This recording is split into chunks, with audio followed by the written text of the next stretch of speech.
Hello everyone and welcome. Welcome back to the YouTube's most consistent educational channel. See, we all know that when you pass an electric current through a conductor, a magnetic field is generated around it. तो Faraday ने ऐसा सोचा कि अगर electric current pass करने की वजह से मैग्नेटिक फील्ड जनरेट होती है, तो मैग्नेटिक फील्ड की वजह से इलेक्ट्रिक करंट भी जनरेट होना चाहिए. Okay.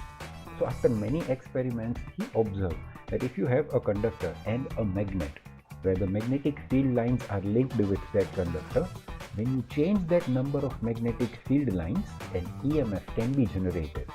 तो ऐसा पता कैसे चलेगा, right? Let us say you have a conducting wire and you are making a solenoid out of it. उस solenoid के साथ आप एक गैल्वेनोमीटर अटैच करते हैं. गैल्वेनोमीटर का काम क्या है? आपको ये बताना कि इस सर्किट में करंट फ्लो हो रहा है या नहीं हो रहा. फिर आप एक मैग्नेट लीजिए और जैसे ही आप इस मैग्नेट को सोलेनॉइड की तरफ लेके जाएंगे, आप लोग गैल्वेनोमीटर में डिफ्लेक्शन देखेंगे. और जैसे ही उस मैग्नेट की मूवमेंट आप स्टॉप कर दोगे, गैल्वेनोमीटर में जो डिफ्लेक्शन था वो भी वापस जीरो पे आ जाएगा. अब आप उस मैग्नेट को वापस लेके जाओगे तो फिर से आपको गैल्वेनोमीटर में डिफ्लेक्शन दिखाई देगा. लेकिन जैसे ही आप रुक जाओगे and the movement of the magnet stops, the deflection in the galvanometer will again become zero. मतलब क्या होगा? जब तक इस मैग्नेट का मूवमेंट हो रहा है तब तक इलेक्ट्रिक करंट प्रोड्यूस होता रहेगा. मतलब जब तक ये सोलेनॉइड के साथ number of magnetic field lines change होती रहेगी, तब तक उसमें ईएमएफ जनरेट होता रहेगा और उस वजह से इलेक्ट्रिक करंट प्रोड्यूस होता रहेगा. और इस जादू को कहा जाता है इलेक्ट्रोमैग्नेटिक इंडक्शन. सो इसे कंक्लूड क्या कर सकते हैं? मान लीजिए आपके पास एक कॉइल है और एक मैग्नेट है. तो या तो कॉइल को मूव कीजिए या तो फिर मैग्नेट को मूव कीजिए. दोनों में से किसी एक का मूवमेंट होना चाहिए, तब उसमें ईएमएफ जनरेट होगा. जब मूवमेंट खत्म हो जाएगा तो ईएमएफ जनरेट होना भी खत्म हो जाएगा, मतलब करंट भी जीरो हो जाएगा. और एक और चीज़, जब आप मैग्नेट को सोलेनॉइड की तरफ लेके जा रहे हो और जब मैग्नेट को आप सोलेनॉइड से दूर लेके जा रहे हो, तो दोनों कंडीशन में इलेक्ट्रिक करंट की डायरेक्शन डिफरेंट होगी. मान लीजिए आप मैग्नेट को कॉइल की तरफ लेके जा रहे हो, अगर करंट एंटी क्लॉकवाइज प्रोड्यूस हो रहा है, तो अगर आप मैग्नेट को दूर लेके जाओगे तो करंट क्लॉकवाइज फ्लो होना शुरू हो जाएगा. तो इलेक्ट्रोमैग्नेटिक इंडक्शन से हमें ये तो पता चल गया कि जब तक मैग्नेट या फिर कॉइल दोनों में से किसी एक का मूवमेंट होता है, ईएमएफ जनरेट होता रहेगा. उस वजह से इलेक्ट्रिक करंट भी प्रोड्यूस होता रहेगा. अब डायरेक्शन ऑफ इलेक्ट्रिक करंट कैसे पता लगाया जाए कि वो एंटी क्लॉकवाइज होगा या फिर क्लॉकवाइज होगा? To the rescue comes the Lenz law. अब अगर लेंज़ लॉ की बात की जाए तो पढ़ के तो वो बहुत ही डिफिकल्ट लगेगा. अगर यकीन ना हो तो खुद पढ़ के देख लीजिए.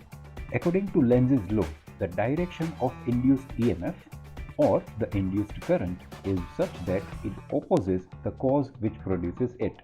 ठीक है, बताइए इसका मतलब क्या होगा? इस लॉ को समझने के लिए इसको दो पार्ट में डिवाइड कर दे रहे हैं. ठीक है, the direction of induced EMF और द इंड्यूस्ड करंट.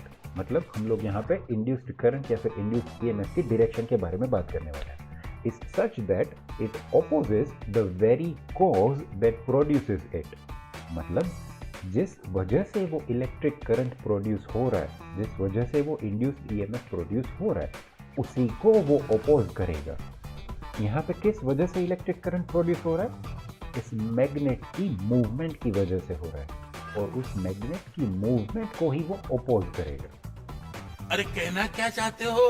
सर अभी भी मतलब तो समझ में नहीं आया. ठीक है, मान लीजिए आपके पास वो कॉइल है और वो मैग्नेट है और इस बार इस मैग्नेट के पोल को हम लोग बोल देते हैं नॉर्थ पोल. ठीक है, अब इस नॉर्थ पोल को आप कॉइल की तरफ लेके आ रहे हो. ठीक है, तो इसमें करंट प्रोड्यूस होगा या तो एंटी क्लॉकवाइज या तो फिर क्लॉकवाइज. वो कैसे डिसाइड किया जाए? ठीक है, the cause of this current, the cost of this induced current is the movement of this magnet. उसी कॉज को वो अपोज करेगा. अब नॉर्थ पोल को अपोज करना मतलब उसे रिपेल करना. नॉर्थ पोल को कौन रिपेल करेगा? North pole. मतलब अगर आप इस मैग्नेटिक नॉर्थ पोल को कॉइल की तरफ लेके जाते हो तो यहाँ पे जो करंट की डायरेक्शन होगी उसकी वजह से यहाँ पे नॉर्थ पोल क्रिएट हो रहा होगा. नॉर्थ पोल मतलब यहाँ पे करंट एंटी क्लॉकवाइज फ्लो हो रहा होगा. और अगर आप इसी नॉर्थ पोल को कॉइल से दूर लेके जाओ, मतलब यहाँ पे कॉज क्या है? मैग्नेट का दूर जाना. और दूर जाना इसे अपोज करना मतलब खींच के रखना। अब नॉर्थ पोल को खींच के कौन रखता है? South pole. तो अगर आप इस नॉर्थ पोल को कॉइल से दूर लेके जाते हो तो यहाँ पे जो करंट की वजह से मैग्नेटिज्म होगा उसकी वजह से यहाँ पे साउथ पोल क्रिएट होगा, मतलब करंट की डायरेक्शन क्लॉकवाइज होगी। अब उसी तरह से मान लीजिए मैग्नेट का साउथ पोल है, ठीक है। साउथ पोल को आप कॉइल की तरफ लेके जाते हो, यहाँ पे इंड्यूस्ड ईएमएफ और इंड्यूस्ड करंट का कॉज कौन है?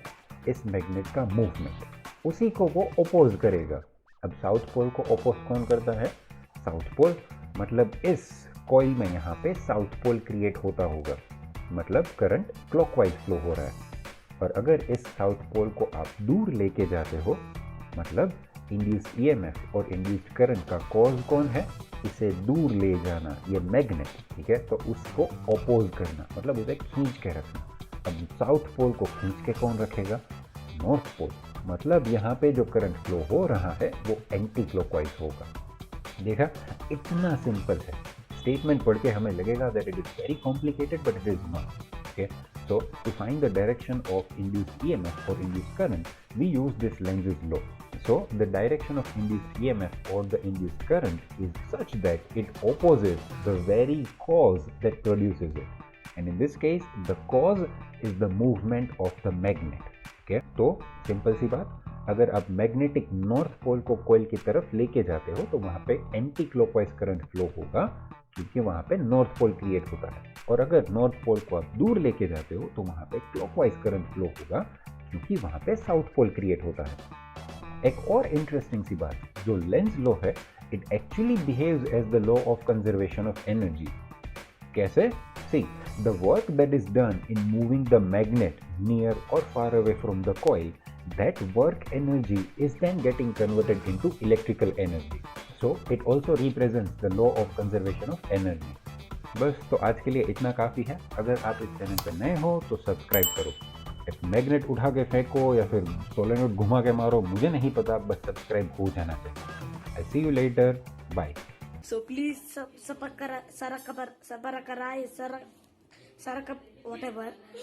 Please